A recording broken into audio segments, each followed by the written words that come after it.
joueurs, 40 millions d'Algériens et bien plus qu'un match de football. Toute l'Algérie est dehors actuellement en train de nous attendre et de nous supporter. Donc cette image elle est ancrée dans nos têtes pour fêter la victoire et la qualification, Inch'Allah, après le match.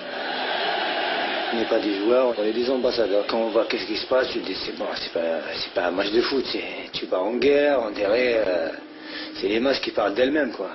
Jeudi dernier, au moment où l'équipe algérienne atterrit au Caire, tout semble pourtant si calme. Certains supporters posent devant les photographes. Des scènes de fraternité rassurantes entre deux nations qui partagent la même langue, la même religion.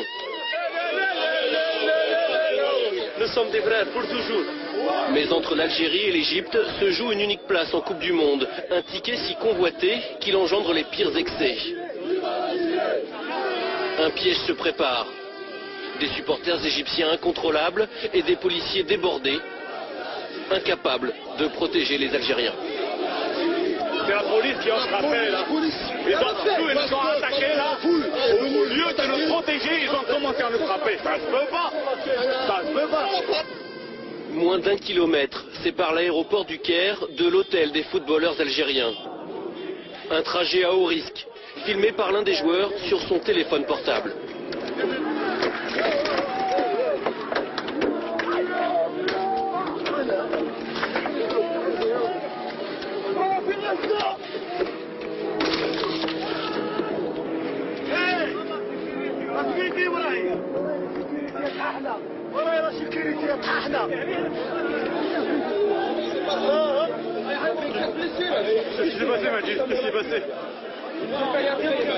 Comment imaginer que ces hommes ensanglantés qui descendent de leur bus ne sont venus jouer qu'un match de football? 4 joueurs blessés. Et sur le coup, la colère qui monte.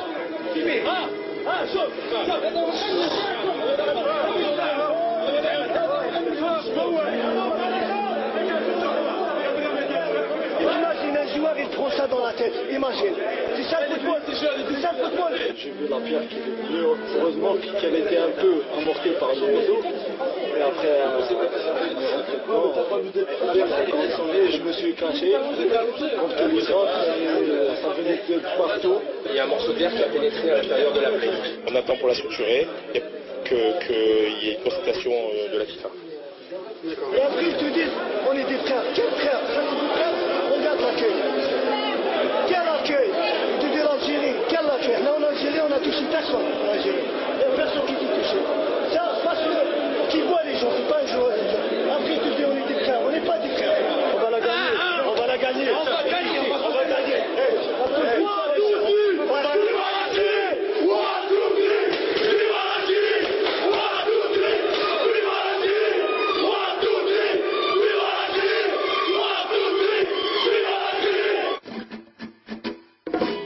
En direct du CHU d'Égypte. Doki, est-ce que vous pouvez nous parler de la blessure de certains joueurs? La vôtre d'abord. Elle est centrale au niveau du cerveau. Il faut commencer par elle. Le lendemain, dans l'intimité de l'hôtel, plus personne ne peut approcher. Ni supporters, ni journalistes. Notre caméra est la seule acceptée. Loin du tumulte, les plaies ont été soignées. Les esprits se sont apaisés. Je suis en train de me remonter le moral. J'ai failli pleurer hier, mais ça va là. Non, alhamdoulilah, tout se passe bien. Impeccable. Même avec un bras au moins, on va jouer. On aura plus de courage. Mais cet avant-match sera de tous les excès. Rafik Saïfi s'en rend compte une deuxième fois lorsqu'il s'aventure hors de l'hôtel. Comme par hasard, aujourd'hui, il y a la sécurité. Hier, il n'y avait personne. Aujourd'hui, il y a les chars, il y a tout. Je suis en Afghanistan. Voilà, c'est pas un match de foot. L'armée, c'est un char. C'est l'armée. C'est même pas la police. Plus d'1 h 15 pour enfin atteindre l'immense stade du Caire et s'entraîner. Fais-la sortir, voilà. Le soir venu, nouveau souci, ce bruit de klaxon incessant. Est-ce vraiment un hasard? Il est bientôt 2 h du matin et puis ça continue. Hein. Il continue, il tente de stabiliser par tous les moyens. C'est pas très beau, c'est pas très sport, mais bon. La vérité, elle se passera demain sur le terrain. Bonne nuit, on va aller se coucher. Ils ont arrêté de klaxonner. Tard dans la nuit, Antar Yahya, l'ancien joueur de Bastia, est presque au bout de ses surprises. Sur moi, l'Égyptien, il a dû prendre ma carte, il a démanié à devant la porte. J'étais mauvaise langue, pardon. Jour de match. Malgré les incidents, la Fédération internationale a décidé de maintenir la rencontre. Alors, peu importe les polémiques. Ah mais chez nous, il peut se passer n'importe quoi, il y aura toujours une bonne ambiance, ce sera toujours détendu.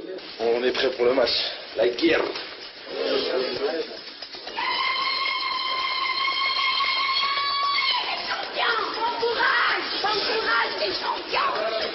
Partout à Alger, partout dans le pays, des places de village au restaurant, un peuple espère. Devant les écrans, les Algériens n'entendront pas leur hymne, couvert par les sifflets de 80 000 Égyptiens. Mais ils assistent aussi impuissants que leur équipe nationale, au pire scénario possible.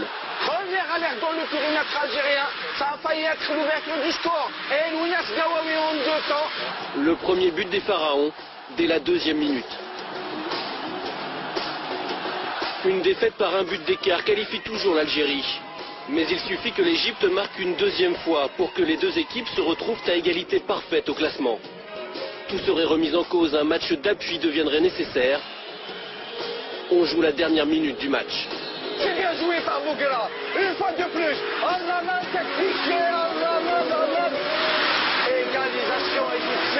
Égalisation égyptienne avant qu'on jouait les arrêts de jeu. Ainsi est fait le football.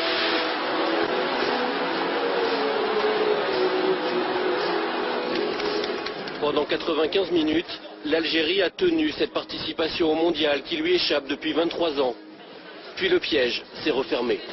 On joue comme des invalides de guerre, mais qui ont tenu leur rôle. Il faut vraiment les féliciter, ces garçons. On est fiers d'eux. Tard dans la soirée, dernier remerciement aux supporters venus les encourager. Une minute du bonheur. Mercredi au Soudan, sur terrain neutre cette fois, les Fennecs auront une 2e chance. Ça fait mal, c'est très dur à digérer, mais on n'a pas le choix, hein. Il faut récupérer très vite. On part demain au Soudan et on va gagner au Soudan, Inch'Allah. Sur le chemin du retour, un éternel recommencement, de nouveaux jets de pierre.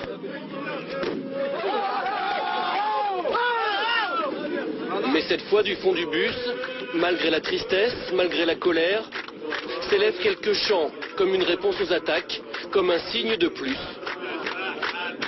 que l'Algérie n'a pas renoncé.